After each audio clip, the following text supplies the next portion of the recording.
August marks National Wellness Awareness Month. This is an effort to help more people focus on improving their health and well-being, just in time to help families do that and gear up for back to school. We are live now with hospitalist and pediatrician Dr. Cynthia Cross. So good to have you here. Good morning.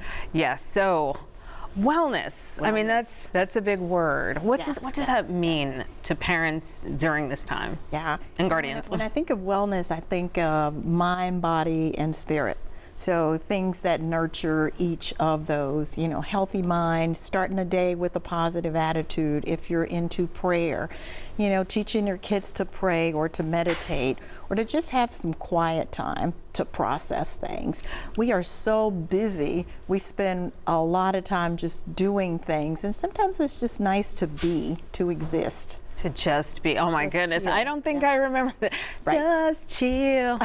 So, That's right. no, it's let's chill, but anyway. Yeah. So what are some of the steps that you can take to prioritize wellness?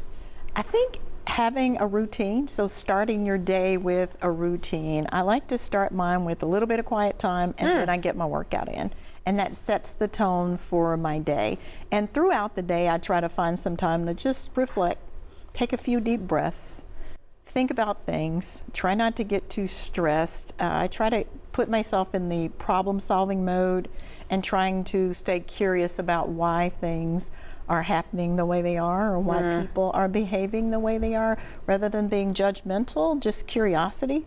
It tends to take less energy and make me feel less negative if I kind of have that mindset to start with.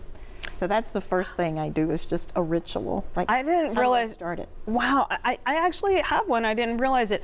If there's anything that feels wrong, I kind of track, and I'm like, what's not right now? Right. And then I'm like, okay, let me just make sure that I pinpoint that, put a pin in it, and work towards fixing it, but you can't fix everything. And then right before bed, I write everything down that I need to do for the next day, because I can't go to sleep unless I do that. Preparation. Right. Yeah. Right. And then get the For clothes me, out. Preparing decreases anxiety. Right. Yeah. So for parents with kids, doing as much as you can the night before. Then you're not so stressed the next morning.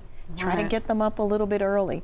Teach them the importance of quiet time. A little time, so you don't have to rush right out the door. If you get up earlier, maybe you can sit on the side of your bed for 5 minutes. But you can't do that if we got up late, right? Yeah. Make them go to sleep earlier, because I was that person who would be reading. Yeah. A lot of this is simple. You know, regular bedtimes, breakfast in the morning. Doesn't have to be a big fancy breakfast, but breakfast in the morning. A little protein, a little bit of carbs, not a lot of fat, something to drink. Yeah, and talking to your kids. And what are the things they can do together? Preparing meals together. Okay. Yeah, they can do that. Kids can help with the bedtime ritual. Maybe part of their ritual is they put their things away, you know, and they have their bath time. Yeah, right. You read a story. Those kinds of things are calming. Reading calms me. When I used to read to my daughter, it also calmed me down. Yeah. And okay, so, you know, we've had the summer, but now school is back in the mix. Yeah. How do we ease back into that? Because it's jarring. It's like, boom, it's back. Yes. If you have lead time, and now it's too late because everybody's back in, but if you have lead time, it's a good idea to kind of try and get into that bedtime before you have to. So the week before school, you start the preparation. And I like for parents to talk school up. School is so important, and our teachers are so important. Yeah. And getting kids in the right mindset to learn. Like, I want you to do well in school. Hey, tell me what you did today. Just the conversations that we need to have. And talking to kids about other things, kindness. You know, when you're kind to people, it makes you feel good. Compassion. Yeah. Wow. And so when you're thinking about wellness, you said it's mind, body, spirit.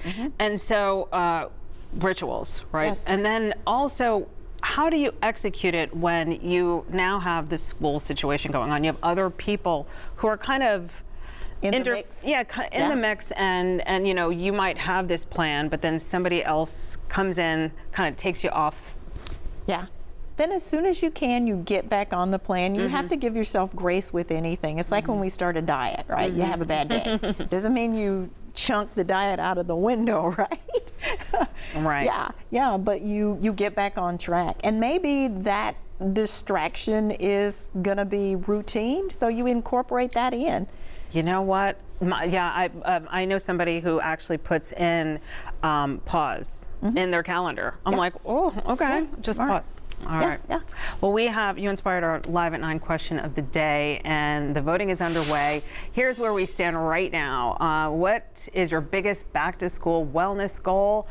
Looks like more sleep and healthier meals are taking priority, and more sleep is the top one for the kiddos and also the parents. Yes. Yes. All right. Those are good goals.